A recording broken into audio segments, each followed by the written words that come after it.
Hello friends, welcome to my channel Sumathi's garden. నేను మీ Sumathi. Friends, ఈరోజు మనం ఈ వీడియోలో తులసి మొక్క గురించి మరికొన్ని విశేషాలు తెలుసుకుందాం. మరికొన్ని అని ఎందుకు అంటున్నానంటే, బోలెడు వీడియోలు చేశాను దీని గురించి. కానీ నా ఛానల్ కొత్త సబ్స్క్రైబర్స్ వస్తూ ఉంటారు కదా, వాళ్ళు క్వశ్చన్ అడుగుతూ ఉంటారు, అక్క ఈ సమస్యకి ఏం చేయాలి, ఈ సమస్యకి ఏం చేయాలి అని. చాలామంది అడిగింది ఏంటంటే, తులసి మొక్కల ఆకులన్నీ రాలిపోతున్నాయి ఎందుకు అని అడిగారు. ఇంకొందరు ఏం అడిగారంటే, తులసి మొక్కల్లో పురుగులు పడింది ఏం చేయాలక్క అని అడిగారు. ఇంకా మట్టి ఎటువంటి తీసుకోవాలని అడిగారు. ఇవన్నిటికీ మనం ఈ వీడియోలో చూద్దాం. ఒకవేళ మీకు ఇవన్నీ తెలుసు అనుకుంటే కనుక ఈ వీడియోని స్కిప్ చేసేసేయండి. లేదు కొత్తగా ఏమైనా చెప్పారేమో తెలుసుకోవాలి అనుకుంటే కనుక స్కిప్ చేయకుండా చివరి దాకా చూడండి. నా ఛానల్ ఫస్ట్ టైం చూస్తూ ఉంటే సబ్స్క్రైబ్ చేసుకోవడం మాత్రం దయచేసి మర్చిపోకండి. వీడియో కంప్లీట్ చూసిన తర్వాత ఏం అనిపించింది అనేది కామెంట్లో చెప్పండి. ఈ చిన్న ఫోటోలో చూడండి, ఒక పెద్ద తులసి వృక్షంలాగా పెరిగి చూడండి. ఇది గిన్నిస్ రికార్డ్ అయిన తులసి చెట్టు అంట. ఇది అంటే అన్ని సంవత్సరాలు తులసి చెట్టు బతుకుతుంది. అంత పెద్ద కూడా అంటే వాతావరణం దానికి బాగా నచ్చి మనం జాగ్రత్త తీసుకుంటే అంత బాగా పెరుగుతుంది.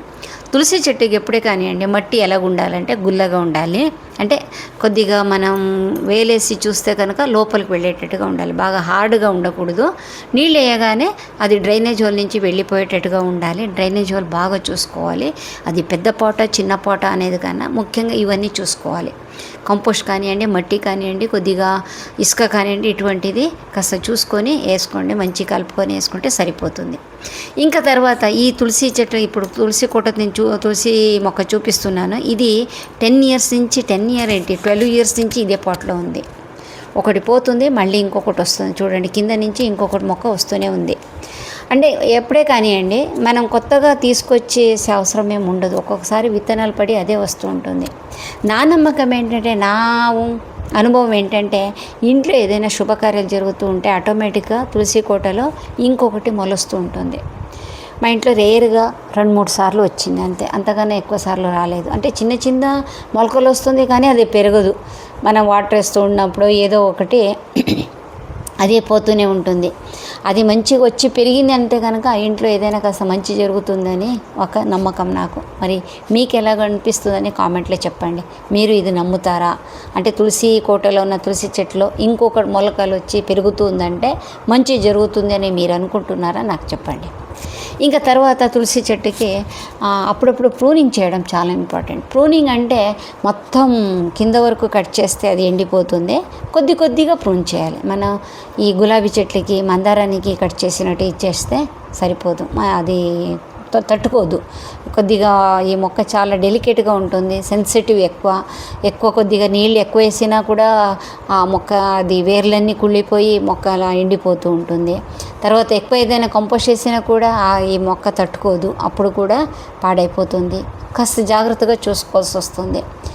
మనం ఎన్ని పూజ చేసినా ఎలా చేసినా ఇది ఒక మొక్క అనేది మాత్రం మర్చిపోకండి. అది మాత్రం గ్యారంటీగా బుర్రలో పెట్టుకోండి.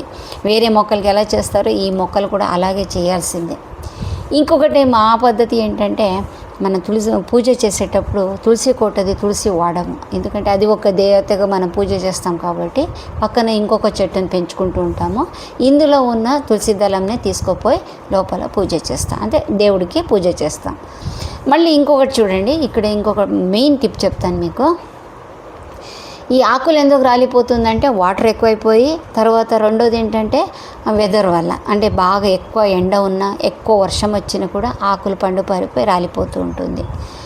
మళ్ళీ తర్వాత పూలు వస్తుంది చూడండి, తులసి చెట్లు పూలు వస్తుంది. ఈ చలికాలం ముందు కానీ లేకపోతే ఈ సీజన్లో కానీ ఒక్కొక్కసారి బాగా తొందరగా పూలు వచ్చేస్తూ ఉంటుంది.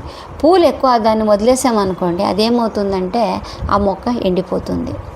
అందుకే పూలు రాగానే దాన్ని కట్ చేస్తూ ఉండండి. ఏదైనా ఒక రోజు స్నానం చేసుకుంటారో లేకపోతే మగవాళ్ళతో చేపిస్తారో మీ ఇష్టమో, కట్ చేయించండి. మా ఇంట్లో అయితే నేనే చేస్తూ ఉంటాను. నాకు ఇటువంటి పెద్ద సెంటిమెంట్ అయితే మా ఊరు సైడ్లో లేదు, ఇక్కడ ఉన్నంత ఇది లేదు. ఇప్పుడే ముందే చెప్పేస్తున్నాను, ఎందుకంటే పాత వీడియోలో బాగా చాలామంది నన్ను దులిపేశారు. మీరు అలా చేయి పెడుతున్నారు, మీరు ఇలా చేయి పెడుతున్నారు, అట్లా చేస్తారా ఇట్లా చేస్తారా అని.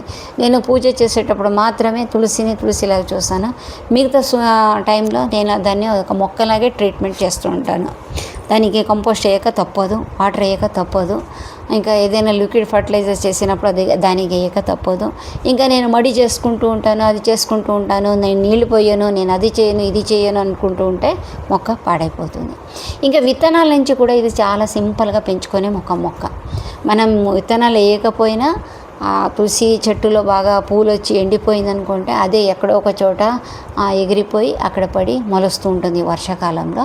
కొద్దిగా పెరిగిన తర్వాత ఒక 2-3 ఇంచులు పెరిగిన తర్వాత మనకు కావాల్సిన చోట నాటుకోవచ్చు. ఇంకా తర్వాత దీన్ని కంపోస్ట్ వేయడం ఎలాగనేది ఒక 2-3 టిప్లు చెప్తాను. వేరే మొక్కలు చేసినట్టే దీనికి కూడా మట్టిని గుల్ల చేయాలి, అంటే కాస్త లూజ్ చేసి కంపోస్ట్ వేయాలి. ఏ కంపోస్ట్ లేదు ఏం చేయొచ్చు, ఏ బెస్ట్ కంపోస్ట్ అనుకుంటే కనుక టీ పొడి ఉంటుంది కదా, వాడి మనం పడేసే టీ పొడి, దాన్ని బాగా 4-5 సార్లు నీళ్ళలో కడిగి కాస్త ఎండబెట్టి ఆ పొడిని మనం తులసి చెట్లకి వేస్తూ ఉంటే చక్కగా గ్రీన్ కలర్లో మంచిగా ఫ్రెష్గా అనిపిస్తూ ఉంటుంది తులసి. లేదు కాఫీ మనం టీ తాగము ఏం చేయొచ్చు అంటే కాఫీ పొడి కూడా మీరు చేయొచ్చు. దాన్ని నీళ్ళలో నానబెట్టి ఆ డికాక్షన్ తయారైన తర్వాత ఆ నీళ్ళని పోస్తున్నా కూడా చక్కగా తులసి చెట్టు పెరుగుతుంది. కాఫీ పొడి అయినా టీ పొడి అయినా వాడుకోవచ్చు. మీకు వాడింది మొక్కలకి వేయటానికి ఇష్టం లేదు అనుకుంటే కనుక ఫ్రెష్ పొడినే వాటర్లో ఒక రోజంతా నానబెట్టండి, ఆ నీళ్ళని మొక్కలు పోసినా సరిపోతుంది. ఓకేనా? సరే. దీంట్లో కాఫీ పొడి కానీ టీ పొడిలు కానీ ఏముంటుందంటే ఎక్కువ నైట్రోజన్ ఉంటుంది. నైట్రోజన్ అనేది ఆకులు పెరగడానికి చాలా బాగా మంచి పనిచేస్తుంది. ఏదైనా కానివ్వండి, ఆకుకూరలు కానివ్వండి, కూరగాయలు కానివ్వండి, ఏదైనా మన ఆకులు ఎక్కువ రావాలి అనుకుంటే కనుక గ్రీన్ కలర్లో ఫ్రెష్గా రావాలి అనుకుంటే దానికి కాస్త నైట్రోజన్ వేస్తే సరిపోతుంది. ఈ వర్షం వచ్చినప్పుడు మొక్కలన్నీ బాగా ఎందుకు అలాగ అవుతూ ఉంటుంది, మంచి ఫ్రెష్గా ఎందుకు అనిపిస్తుంది అంటే వర్షం నీళ్ళలో మంచిగా ఖనిజ పోషకాలు ఉంటాయి, ఇంకా ముఖ్యంగా నైట్రోజన్ ఎక్కువ ఉంటుంది. అందుకే ఒక్క వర్షం వస్తే చాలు మొక్కలన్నీ మంచిగా పెరిగిపోతుంది. అంతే మొక్కలకు కావాల్సిన అన్ని పోషకాలు వాన నీళ్ళలో ఉంటుంది. వాన నీళ్ళని మనం సంవత్సరం మొత్తం స్టోర్ చేసుకొని మొక్కలకు వాడుకుంటామన్నా కూడా బాగానే ఉంటుంది. కాకపోతే దానికి ఏంటంటే ఎండ కానివ్వండి, గాలి కానివ్వండి, బయటది దానికి టచ్ కాకుండా కాపాడుకోవాలి. అంటే అండర్ గ్రౌండ్లో ఏదైనా సంప్ లాంటివి చేసుకుంటే సంవత్సరం కూడా మనం దాన్ని కాపాడుకొని మొక్కలకి వాడుకోవచ్చు. ఇంకా తర్వాత నెక్స్ట్ ఏంటంటే దీనికి పురుగులు వచ్చినప్పుడు ఏం చేయొచ్చు అని. దీనికి మామూలుగా ఎక్కువ నాకు గమనించినంత వరకు ఏమొస్తుందంటే మన మిలీబగ్స్ కానీ ఆఫిడ్స్ కానీ వస్తూ ఉంటుంది, ఎక్కువ ఆఫిడ్స్ వస్తూ ఉంటుంది.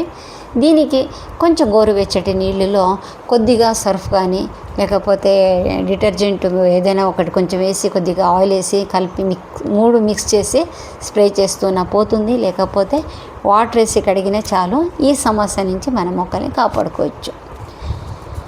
మంచిగా పించింగ్ చేయాలి, మట్టి లూజ్ చేసి కంపోస్ట్ చేస్తూ ఉండాలి, లిక్విడ్ ఫర్టిలైజర్స్ వేస్తూ ఉండాలి, పూలు రాకుండా చూసుకోవాలి. ఇవి 4-5 ఒక టిప్స్లు ఫాలో అయితే మన ఇంట్లో ఉన్న తులసి కూడా ఫ్రెష్గా చాలా ఏళ్ళు మంచిగా ఉంటుంది. ఇది ఫ్రెండ్స్ నేను చెప్పాలనుకున్నది. మీకు నచ్చింది అనుకుంటున్నా. నచ్చితే ఒక లైక్ ఇవ్వండి, నలుగురికి షేర్ చేయండి, ఏమనిపించి కామెంట్లో చెప్పడం మర్చిపోకండి. Bye bye.